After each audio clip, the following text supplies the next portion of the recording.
Hello everyone, my name is Zenitsu and I'm back with another Digimon video. So today I am going to be talking more about the Digimon secondary market on TCG Player, and there's just a couple of things that I should be informing you about on just more about how TCG Player works. So we are just shortly after the release of Special Booster 1.0, and all of the cards got thrown up on TCG Player, and all of the cards, to no one's surprise, started dropping in price as more sellers are starting to undercut each other, and they are trying to make those sales. So I was initially part of some of the undercutting, and part of that undercutting is what helped make the market price form, because it needs a good healthy amount of sales in order to have a more accurate estimate of what the market price is. So the one thing that I noticed a lot of players are kind of recognizing is the fact that a lot of those cheaper priced ones are going away really quickly. And that also shouldn't be a huge shock to anyone, because that's kind of just what happens. Is something is cheap, something is available, so people will pick it up. And then all of the current sellers that are left over basically are picking up on the fact that, oh, this card is selling out at this price, let's just increase the price, and then that should just also make them more money on top of increasing the price of the card. So as we see with Lilithmon as a example, her market price is sitting around $18, but her lowest listed price is sitting around $36. So how did this happen? Well, it's very simple. All of the cheap copies that people were willing to buy for a reasonable price all got snapped up, and now her price is hiked just because stores are just like, okay, this card's a little bit too popular, or they just never changed their price from their initial price, and they basically just left the market alone, let all of the low-end sellers sell all of their supply, and then once theirs is the only one that's left, then people are forced to buy these. So that's kind of just how that happens, and just a little bit into the peaks of what goes on behind the scenes in terms of how this kind of works. So as a seller on TCG Player allows us to list cards, and they give us a little bit of information on top of allowing us to list.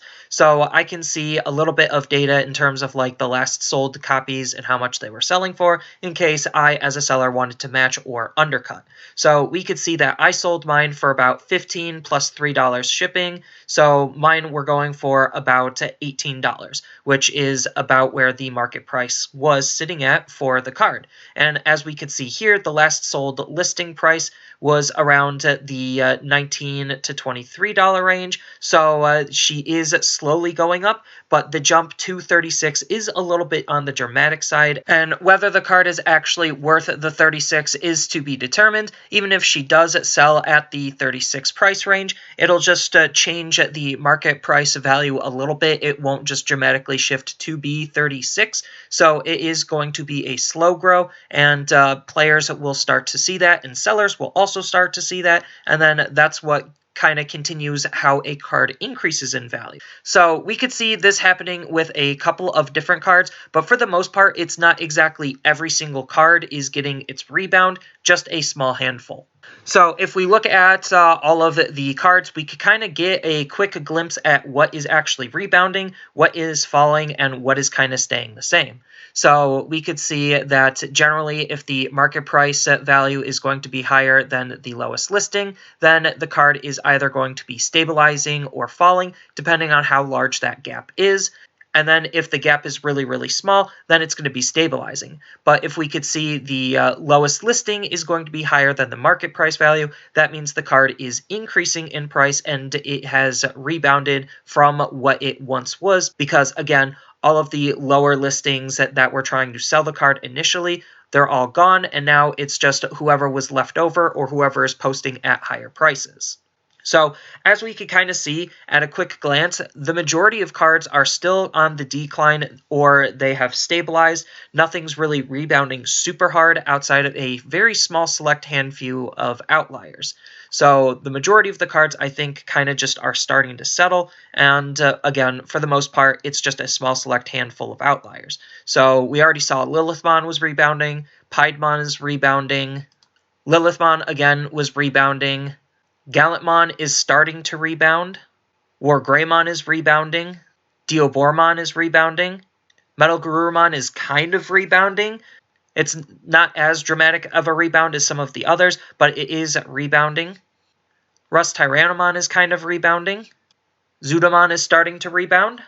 And those are just the biggest ones that are starting to rebound. Now, again, some of them are starting to stabilize. So if the gap is really, really small in between the lowest listing and the market price, then that generally means that the card is on the stable side. But once that starts to eclipse, that means the card is rebounding and it's actually increasing in price.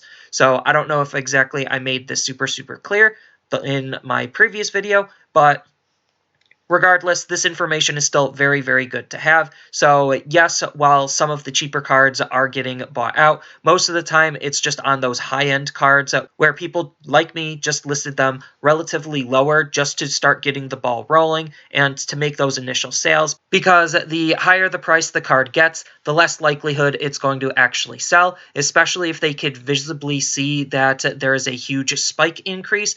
So that makes it even less likely that it's going to sell, because players are going to see that and wonder what the heck is happening. And then other sellers can also see that and figure out, oh, someone is trying to sell it for way too high. Let me just undercut, and then the card's value will start to decrease compared to what it was, but it's still going to be relatively higher compared to what its market price value is, because, again, the whole point of TCG Player is it's a race to the bottom, and the bottom is whatever players are comfortable with spending the money on. So it might not sell for, let's just say, back to Lilithmon, she might not sell for the $36, but if she sells for $25, then that will set the precedent where people are more inclined to buy her at around $25, and then shops should adjust accordingly. Either that, or they're just going to leave their price alone again and just wait for all of the lower stock to leave, and then they're just going to be the only ones left. But again, don't forget, we do have a second wave. Well, I guess technically it's a third wave. Either way, we're getting another reprint run of 1.0 coming, and then we also have the premium booster, which is going to have even more 1.0. So these prices of cards will continue to flux as more people continue to buy and sell. And this is just the initial impression on how things are kind of reacting. But I definitely think it's really, really interesting to see how certain cards are reacting and behaving according to what people actually want to play and what people are actually buying.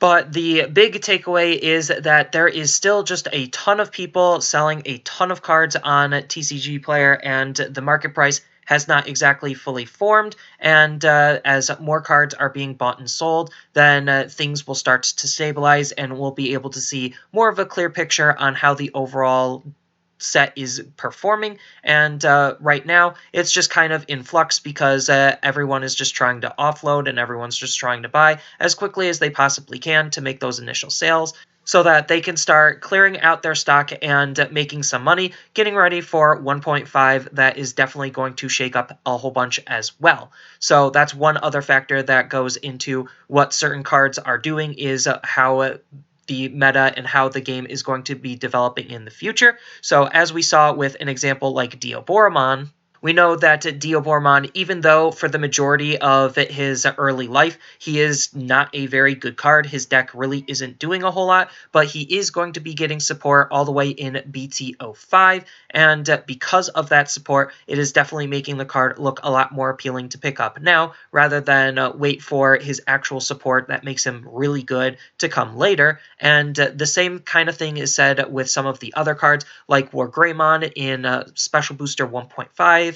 He definitely gets a huge buff with some more blocker support, and Black definitely still gets some relatively decent tools. So that's why people are trying to pick up the card now while he is relatively cheap, or he was relatively cheap. And we could see the ginormous listing gap between sellers. So as an example, we could kind of tell based on how many sellers are actually left trying to sell the card, what the card is actually doing. So the fact that Wargreymon only has 8 listings where Metal Greymon has 33 listings means that Wargreymon is definitely more hot of a card compared to something like Metal Greymon. So that kind of also just goes into some random data points that you might not be thinking about on how a card is performing. So I actually think that Metal Greymon is going to continue to fall in price just because he isn't really doing much. He hasn't proved to be doing a whole lot. He's still a relatively decent card for his inheritable ability, but card's playability aside, the whole point is that we could just use some really interesting data points to kind of like